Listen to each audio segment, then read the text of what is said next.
Shalom jemaat yang dikasihi Tuhan, mari kita bersatu hati di dalam doa sebelum kita mendengarkan kebenaran firman Tuhan. Tuhan bersyukur buat hari ini dimanapun setiap kami berada. Kami akan mendengarkan kebenaran firman-Mu, kiranya Tuhan boleh berbicara kepada setiap kami melalui hamba yang penuh dengan keterbatasan. Dan biarlah Tuhan mengurapi dan boleh jemaat-Mu diingatkan, dikuatkan, ditegur, bahkan diteguhkan Tuhan iman setiap kami. Untuk hidup terus di dalam kebenaran firman-Mu. Terima kasih Tuhan, di dalam nama Tuhan Yesus Kristus kami berdoa. Amin.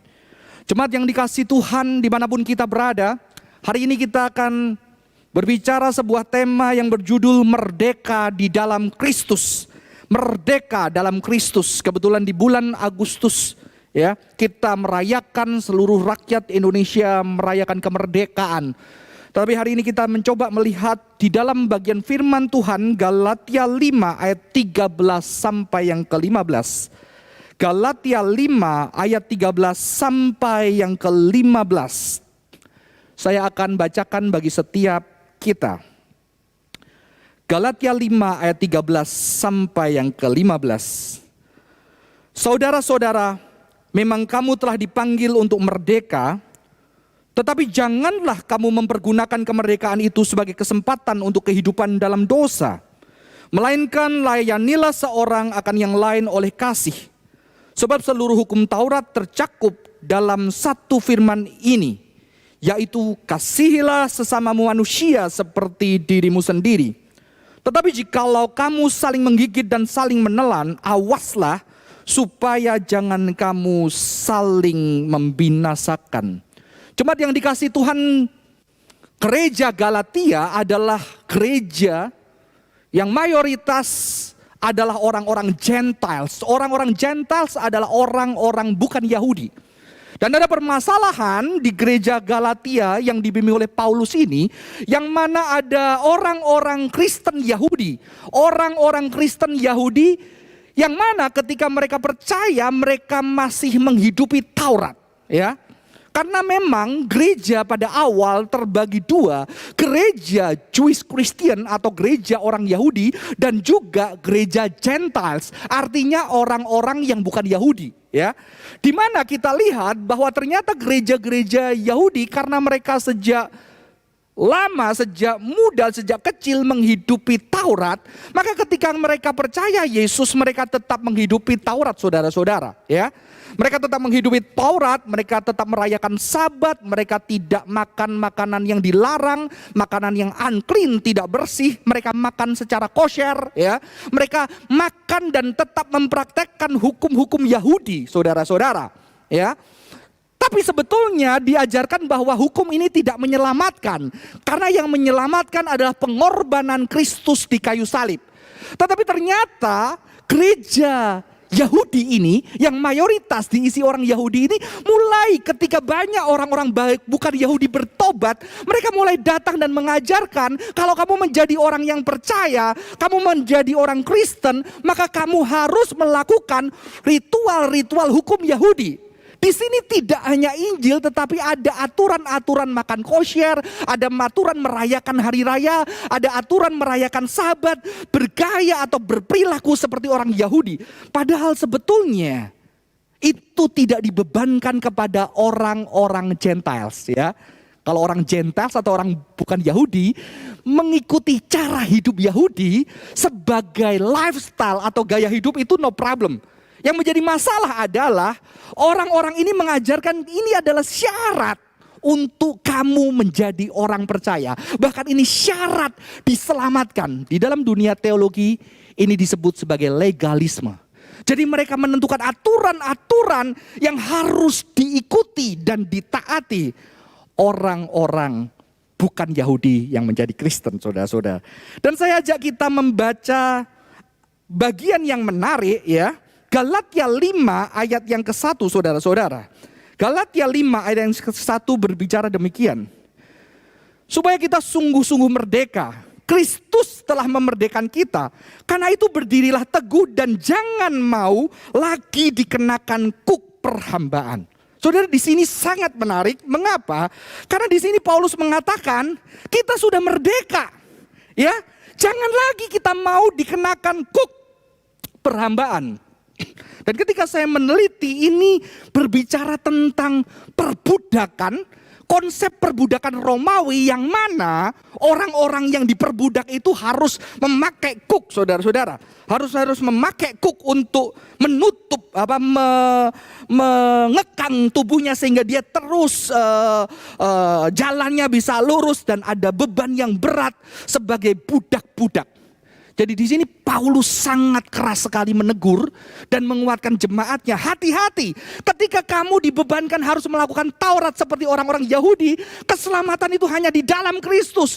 Di dalam Kristus, darah Kristus itu cukup. Tetapi sekarang kalau kami tetap melakukan itu, jemaat Galatia, kamu itu seperti di dalam kuk perbudakan. Seperti orang Romawi yang memberikan kuk itu kepada budak-budak mereka. Ini yang disebut sebagai yoke of slavery, kuk perbudakan. Saudara-saudara, bukan suatu kebetulan ketika Paulus menggunakan kata kuk di sini. Mengapa? Karena di dalam tradisi Yahudi, saudara-saudara, Taurat. Kita mengenalnya orang Kristen cenderung hukum Taurat. Ini terjemahan yang kurang bagus. Mengapa? Kadang-kadang kita melihat hukum Taurat itu sebagai sesuatu yang negatif. Karena hukum. Kalau hukum berarti salah, dihukum. Kalau nggak salah, ya nggak dihukum. Maka semua orang salah, maka harus dihukum, begitu saudara-saudara. Jadi banyak kita salah mengerti tentang Taurat dan kita menganggap hukum Taurat itu negatif. Padahal di dalam bahasa asli, Taurat itu bukan hukum. Taurat itu adalah teaching atau guidance. Ya. Di dalam term aslinya digambarkan seperti seorang ayah atau seorang guru yang menunjukkan sebuah telunjuknya ke arah tertentu sehingga murid-murid atau anak-anaknya mengikuti. Seperti seorang ibu dan ayah yang mengajarkan kepada anaknya bagaimana mereka harus hidup supaya hidup mereka diberkati. Jadi ini berbicara tentang tuntunan bimbingan. Seorang kepada ayah kepada anaknya, saudara-saudara. Jadi Taurat itu sesuatu yang indah. Karena Taurat juga diwahyukan oleh Allah yang penuh kasih. Tapi karena kita terjemahkan secara nomos atau hukum, kita perspektif tentang Taurat negatif, saudara-saudara. Dan ternyata yang menarik adalah di dalam Yudaisme, Taurat itu digambarkan seperti kuk, yoke. Ya. Kalau Paulus tadi bilang kuk perhambaan, ternyata Taurat adalah kuk. Tetapi kuk Taurat adalah kuk yang berbeda. Maka Yesus juga pernah mengatakan, pakailah kuk karena kuk yang kupasangkan ini ringan gitu ya. Ini sesuatu yang sukacita, saudara-saudara. Karena Taurat itu berbicara tentang kuk. Dan kalau di dalam tradisi Yahudi, kalau saudara lihat gambar yang saya tampilkan, kuk itu ada dua biasanya. Dan dua di sini berbicara apa? Selalu ada dua lembu. Supaya apa? Ketika mereka memakai kuk itu, supaya jalan mereka lurus dan tidak berbelok-belok. Jadi Taurat sesuatu yang baik. Sesuatu yang indah. Sesuatu yang diwahyukan Allah. Oke? Maka Yesus menggenapi yang Yesus sempurna di dalam Taurat. Saudara-saudara. Dan di dalam kuk tradisi Yahudi itu, lembu itu ada dua. Dan lembu yang satu biasanya lembu yang lebih senior. Ya, lembu senior dengan lembu yang junior. Kalau junior itu saudara tahu ya. Kalau yang pernah muda, saya sudah lumayan tua sekarang saudara-saudara ya. Sudah 40 lebih. Dulu waktu muda, waduh sulitnya diantar minta ampun ya. Ke kanan, ke kiri, ke kanan, ke kiri. Tapi kalau biasanya sama ada orang yang lebih bandel dari saya. Dan dia lebih berpengalaman tapi jadi dia baik. Kadang-kadang ada sungkannya saudara-saudara ya. Jadi kalau kemana-mana dia udah tahu kita mau kemana begitu ya. Tapi ya tentunya tidak seperti itu. Tapi ketika ada lembu yang senior, yang jalannya sudah biasa lurus. Dan ada lembu junior yang ke kanan, ke kiri. Dia akan mengikuti jejak-jejak lembu senior, saudara-saudara ya. Jadi Taurat itu sesuatu yang indah, sesuatu yang baik, sesuatu yang bagus. Tapi ternyata di sini kita melihat apa? Ternyata Taurat bisa diubah di tangan kelompok orang tertentu. Taurat bisa dirubah untuk apa? Untuk menjadi sebuah perhambaan, untuk menjadi sebuah tekanan, untuk menjadi sebuah penindasan. Sehingga bukan memerdekakan tetapi menjajah. Di sini sesuatu yang sangat penting saudara-saudara ya. Karena apa? Jemaat Yahudi pada masa itu memaksakan Taurat kepada orang-orang Gentiles. Dan itu menunjukkan juga superioritas mereka sebagai apa? Bangsa pilihan Allah. Karena kami yang dipercaya firman Tuhan. Karena Yesus juga orang Yahudi. Kami orang Yahudi. Keselamatan datang melalui bangsa Yahudi. Ya. Di situ ada superioritas. Maka ketika ada orang lain, siapa kamu Gentiles? Kamu harus ikut cara hidup kami supaya kamu diselamatkan. Saudara-saudara, di sini yang bisa kita pelajari dari Alkitab ini, berhati-hatilah. Karena sesuatu yang indah yang Tuhan anugerahkan bisa menjadi alat untuk justru memperbudak, menjajah, menekan. Apa jaminannya kalau firman Tuhan, kalau Injil kasih itu tidak kita pergunakan untuk hal yang menindas orang lain? Betul? Tidak ada jaminan. Jadi ketika orang-orang itu bisa menggunakan Taurat, kita sama saudara dan saya juga bisa menggunakan Injil yang harusnya memerdekakan. Juga bisa dijadikan alat perbudakan dan penindasan saudara-saudara. Kita sama. Dan itu lebih mengerikan ya. Injil kasih Kristus yang memerdekakan menjadi alat untuk memperbudak orang-orang, untuk menindas orang-orang. Dan sebetulnya di balik ini apa yang kita harus berhati-hati? Hasrat berkuasa, hasrat superior, hasrat golongan tertentu. Mengapa saudara-saudara? Karena kita punya. Setiap kita, saudara dan saya punya hasrat berkuasa. Seorang filosof ateis gitu ya, mengatakan will to power.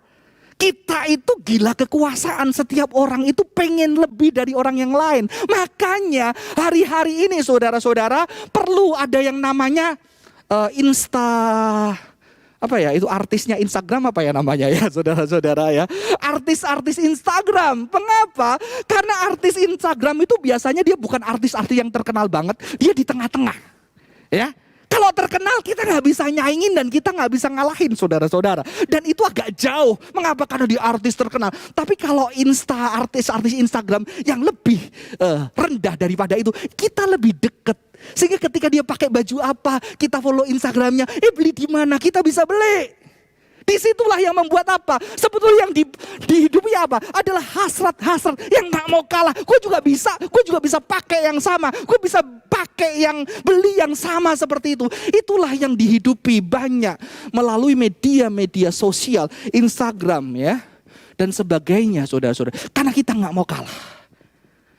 Kadang-kadang kalau liburan ya, kita bisa resah ketika kita nggak liburan. Mengapa? Karena begitu kita nggak liburan 1 minggu, teman kita sudah di kilometer 11 begitu. Yang satu sudah di pesawat, yang satu sudah di hotel dan semua ada. Dan kita, aduh rasanya nggak enak. Gue juga pengen, ya.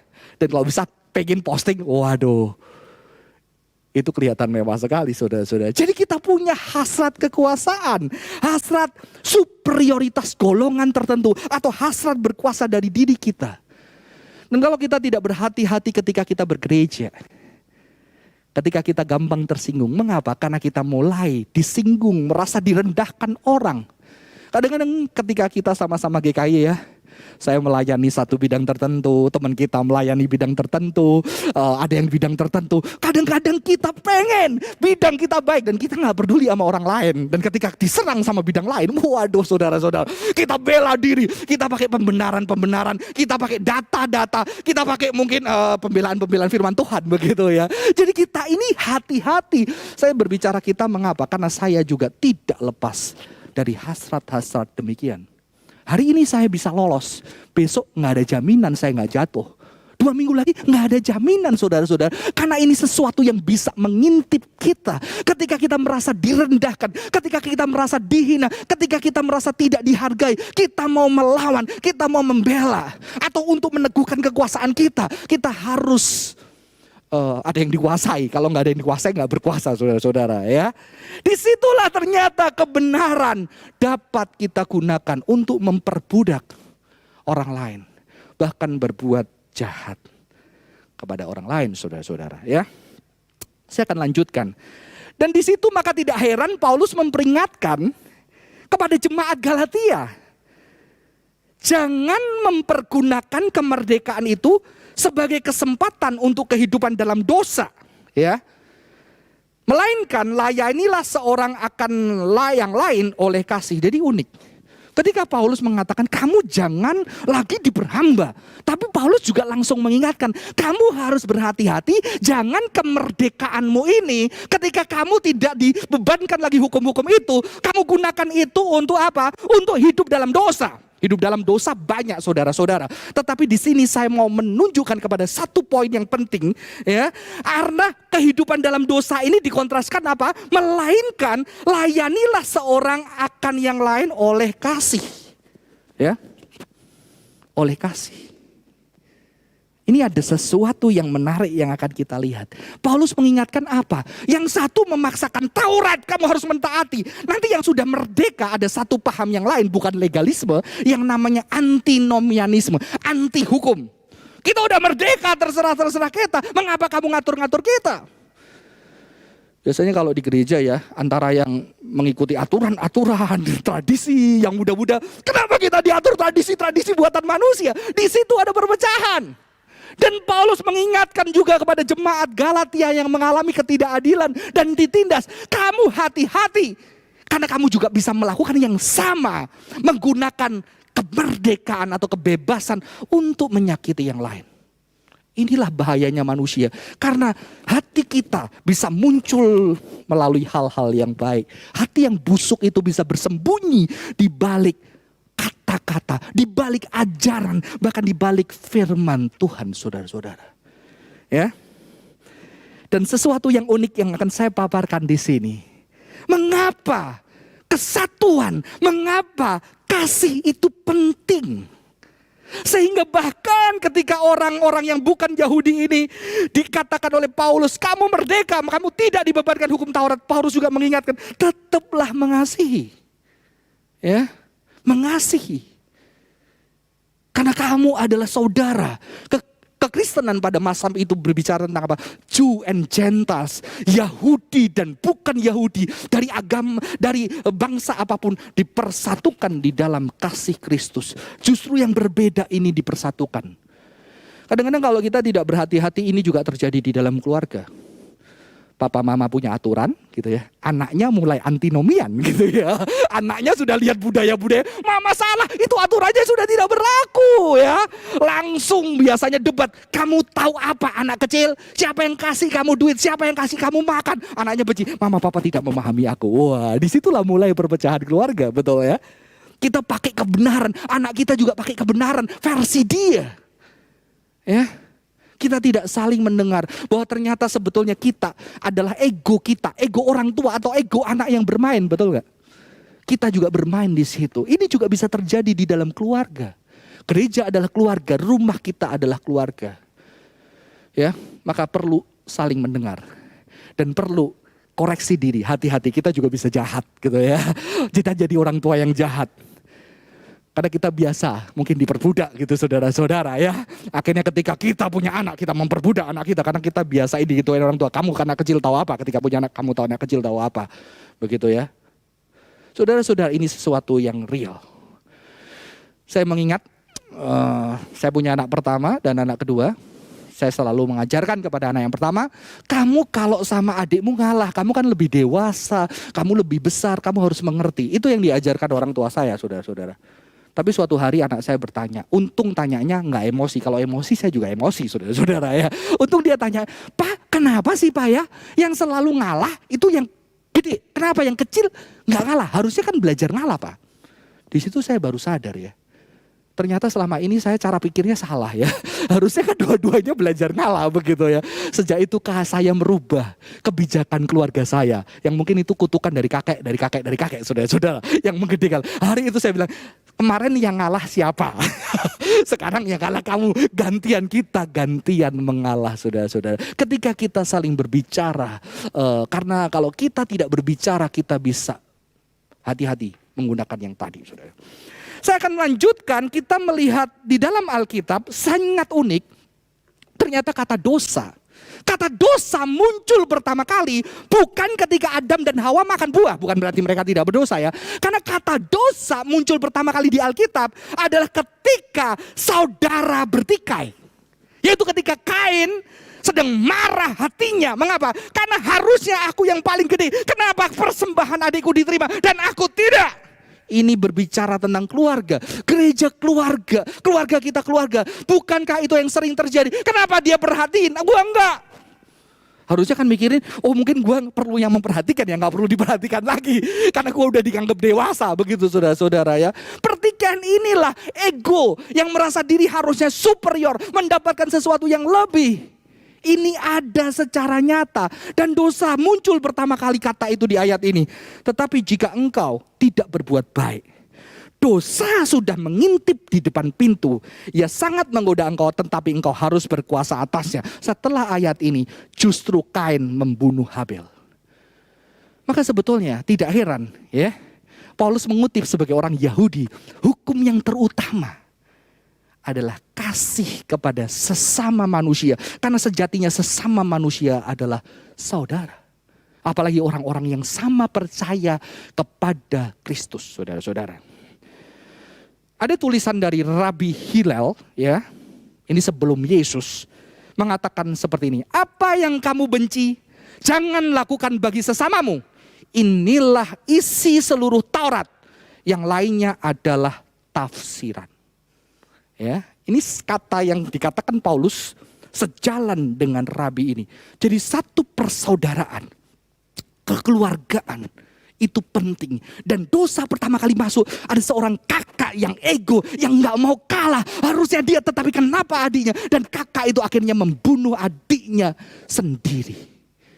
Dan bayangkan ketika di gereja, di rumah kita saling menyakiti seorang dengan yang lain. Celakanya ketika kita menggunakan kebenaran in the name of truth, in the name of God, ya, in the name of law, in the name of love. Saudara-saudara, ya, karena itulah yang mengerikan. Jadi apa artinya merdeka di dalam Kristus? Pertama-tama kita harus berhati-hati, karena kita bisa menggunakan pesan yang harusnya memerdekakan orang di dalam Kristus. Kita bisa menggunakan pesan itu untuk justru memperbudak, untuk menindas, untuk menyakiti, bahkan untuk membunuh orang lain. Membunuh karakternya, membunuh kehidupannya. Ya, membuat mereka kecewa. Apa artinya merdeka di dalam Kristus? Tadi dikatakan bahwa hendaklah janganlah gunakan kemerdekaanmu untuk berbuat dosa. Dosa menyakiti saudara-saudaramu. Karena dosa yang pertama adalah menyakiti. Hukum yang terutama adalah kasihlah Tuhan Allahmu, kasihlah sesamamu seperti dirimu sendiri. Biasanya kita memisahkan ya. Ketika mengasihi Tuhan itu ini, mengasihi sesama itu ini, mengasihi diri itu ini. Padahal sebetulnya saudara-saudara, ketika kita menyakiti sesama, ketika kita menyakiti hati istri kita, kita sedang menyakiti hati kita. Kita sedang menyakiti hati Tuhan. Karena Tuhan mau keluarga-keluarga anak Tuhan berbahagia, betul? Jadi satu kata yang digunakan itu mencakup kasih kepada Tuhan, menyangkut kasih kepada diri kita. Itu sesuatu yang tidak terpisahkan dari kebenaran Alkitab. Jadi apa artinya merdeka di dalam Kristus? Adalah kemerdekaan mengasihi. Sebab seluruh hukum Taurat tercakup dalam satu firman ini, yaitu kasihlah sesamamu manusia seperti dirimu sendiri. Merdeka dalam Kristus. Saya mengingat sekali, ketika saya belum mengenal Kristus, sekalipun saya orang Kristen sejak lahir, sejak kecil saya di sekolah minggu, tapi saya belum betul-betul mengenal Kristus. Dan begitu saya memiliki masalah dengan ayah saya benci dan kepahitan minta ampun. Tapi begitu saya kuliah, saya berjumpa dengan Yesus secara pribadi yang mengubahkan hati saya. Kebencian itu tidak ada lagi saudara-saudara, tetapi ada kasih. Saya mulai bisa mengasihi orang tua saya. Saya bisa datang dan memeluk dan menangis ketika memeluk dan meminta maaf untuk segala perbuatan saya menyakiti dia. Ada kekuatan, ada kemerdekaan dan ada kebebasan. Bukan berarti gak bisa nyakitin lagi saudara-saudara. Tapi ketika menyakiti lagi, ada sesuatu ketidaktenangan. Jadi apa artinya merdeka di dalam Kristus? Merdeka mengasihi. Yang menyedihkan di era-era pandemi ini adalah ketika orang-orang di dalam kesulitan, setiap orang hanya memikirkan dirinya, egonya, menumpuk obat banyak, menumpuk tabung oksigen, menumpuk apa-apa lain untuk memikirkan dirinya. Sehingga banyak sekali orang tidak mendapatkan. Saya terkena COVID di gelombang yang pertama, terakhir saudara-saudara. Dan saya 3 hari mencari kemana-mana, tidak mendapatkan obat antivirus. Sehingga akhirnya saya meminta ada orang yang mengasih 3 butir. Totalnya 52 butir saudara-saudara. Ada yang mengirim 30, 10. Puji Tuhan akhirnya lengkap 52. Tapi ketika saya melihat puji Tuhan saya lengkap. Bagaimana banyak orang yang tidak punya kenalan. Ketika mereka cari pada masa itu. Setiap saya membuka Instagram. Ada orang-orang yang meninggal. Banyak orang yang meninggal saudara-saudara. Ya. Justru mengerikannya adalah ketika ada kesulitan. Kasih itu tidak ada. Dan mengapa banyak orang semakin ketakutan? Karena dia hanya memikirkan dirinya sendiri. Nanti gue kalau kena COVID gimana? Nanti kalau usahaku hancur gimana? Nanti kalau klan aku kena gimana? Nanti orang tua aku kena gimana? Kita harus menjaga hati-hati. Tapi apakah kita memikirkan ketika di dalam kondisi seperti ini, bagaimana aku tetap kasih itu ada di dalam hidupku? Sehingga kasih itu, COVID itu tidak mengalahkan kasih Allah yang ada di dalam hidupku. Itu yang membuat saya ketika awal-awal, saya mulai memikirkan bagaimana kita memikirkan kasih. Karena di dalam kasih tidak ada ketakutan. Walaupun konteks ayat itu tidak ketakutan di dalam penghakiman. Tapi saya memaknainya. Orang yang mengasihi, fokusnya adalah menolong orang lain. Mengasihi keluarganya, mengasihi orang lain. Di dalam keterbatasannya, dia tidak akan ketakutan saudara-saudara. Ketakutan muncul ketika kita fokus kepada diri kita. Gimana aku. Tapi ketika kita fokus kepada yang lain, kita praktekkan itu. Ada kebahagiaan. Karena Alkitab mengatakan orang yang memberi lebih berbahagia daripada orang yang menerima. Ketika kita memberi kasih kepada orang, di situ concern kita lihat mereka tersenyum dan berterima kasih. Ada satu kebahagiaan juga yang dianugerahkan Tuhan, yang dianugerahkan dan dijanjikan firman Tuhan saudara-saudara. Ya. Kemerdekaan untuk mengasihi yang harus kita latih justru di masa-masa yang sulit ini. Kami tidak punya meja makan selama 2 tahun karena rumah kontrakannya kecil gitu ya. Jadi saya udah gak makan keluarga selama 2 tahun. Gitu. Istri saya ngeluh, meja makan. Tapi sejak kecil saya nggak punya meja makan gitu ya. Karena mama saya jual kue di belakang, jadi kita ngambil makan di belakang, makan sendiri sama nonton TV. Jadi saya tidak berbiasa makan di meja makan, saudara-saudara. Saya rasa banyak teman-teman yang di Indonesia nggak bisa makan bareng di meja makan ya. Kecuali pulang gereja makan bareng di traktir, begitu ya saudara-saudara. Kalau hamba Tuhan gitu ya. Tapi kalau kita nggak biasa. Dan akhirnya saya memutuskan kayaknya gara-gara nonton film Yesus, saudara-saudara. The Chosen itu ternyata Yesus itu sering datang ke satu keluarga dan dia makan bareng dan dijamu begitu ya. Dia sering makan sama murid-murid begitu saudara-saudara. Dan ketika itu istri saya mengatakan kayaknya kita udah punya. Kita nonton film Yesus bersama-sama satu keluarga dan akhirnya kita memutuskan membeli meja makan. Tetap ada solusinya rumah yang kecil karena ada yang dilipat, ribet sedikit dilipat, dimasukin lagi, dilipat, dimasukin lagi. Tapi di situ kita mulai makan dan ketika mulai makan kita seperti Yesus ya Pak, merayakan Sabat begitu ya.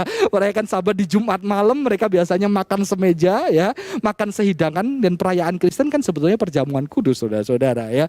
Sesering mungkin gitu ya. Dan begitu datang nanti anak yang gede, Pak nanti aku yang masak, nanti minggu kita makan bareng masak apa begitu ya. Terus ada yang minta, boleh enggak kita nanti gandengan berdoa bersama-sama. Dan ketika kita melakukan sangat indah saudara-saudara ya, kemerdekaan. Melakukan kasih yang paling dekat secara sederhana, makan bersama, saling mendoakan di keluarga kita masing-masing. Nanti kita bisa kalau sudah mulai nggak COVID, kita undang orang satu datang untuk makan bareng sama kita. Satu datang, ya. Ini sesuatu yang sangat indah. Karena saya mengingat masa kecil saya. Kadang-kadang saya diundang makan pendeta, saudara-saudara ya. Di rumahnya diundang makan padahal makanannya ya tempe, tahu gitu ya. Karena pendeta di daerah, saya dari daerah tidak kaya. Tapi saya menikmati ketika duduk berdoa bersama dan makan bersama. Dan mungkin kita sudah lupa berbagi kasih di dalam kondisi yang sulit ini. Saudara, saya akan akhiri khotbah kita hari ini. Jadi apa yang kita lakukan untuk kita merdeka dalam Kristus berdasarkan pembacaan ayat kita tadi. Melatih self-awareness, kesadaran bahwa kita punya hasrat berkuasa. Kita pengen lebih dari yang lain. Kita gak mau kalah. Kita mau superioritas yang lain. Dan itu mengintip setiap pelayanan kita. Setiap persekutuan kita ketika di gereja. Tidak lepas saya sebagai hamba Tuhan. Saudara-saudara majelis dan pelayan. Dan saudara-saudara sebagai jemaat. Kita semua punya ini. Maka kita harus berhati-hati. Mungkin hari ini kita kuat, besok kita jatuh, bangkit lagi, bisa jatuh lagi. Tapi di sini justru karena kita punya dan ini bahaya, kita harus saling mengingatkan, saling mengingat, mencoba mengkoreksi diri. Dan kita juga harus berhati-hati, kita bisa menggunakan kebenaran untuk menindas orang lain. Jangan gampang-gampang ngomong, yang benar itu kayak gini. Tapi ketika kita ngomong yang benar, tapi di balik kamu menyuarakan yang benar, apa yang kamu pengen? Oh, aku pengen didengar. Oh, aku pengen dia belajar sesuatu. Mengapa tidak meminta dan kita pakai kebenaran? Kita bukan memakai kebenaran, kita menghidupi kebenaran untuk diri kita. Amin. Dan yang terakhir, mempraktekkan hukum kasih. Ketika kita melihat orang lain, ketika kita marah, kita mulai berpikir, kalau aku jadi dia, aku pengen seperti apa? Ya, aku pengen diperlakukan apa ketika aku melihat seperti dia? Kita bayangkan ketika kita jadi orang itu, saudara-saudara, seperti apa kita mau diperlakukan? Semoga kita semua berjuang bersama-sama.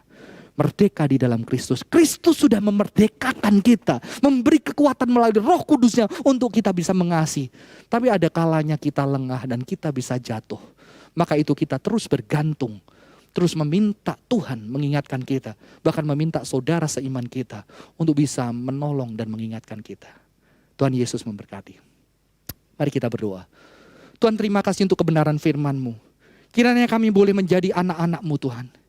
Yang boleh merdeka di dalam Engkau. Merdeka yang tidak menggunakan kemerdekaan kami untuk berbuat semau kami.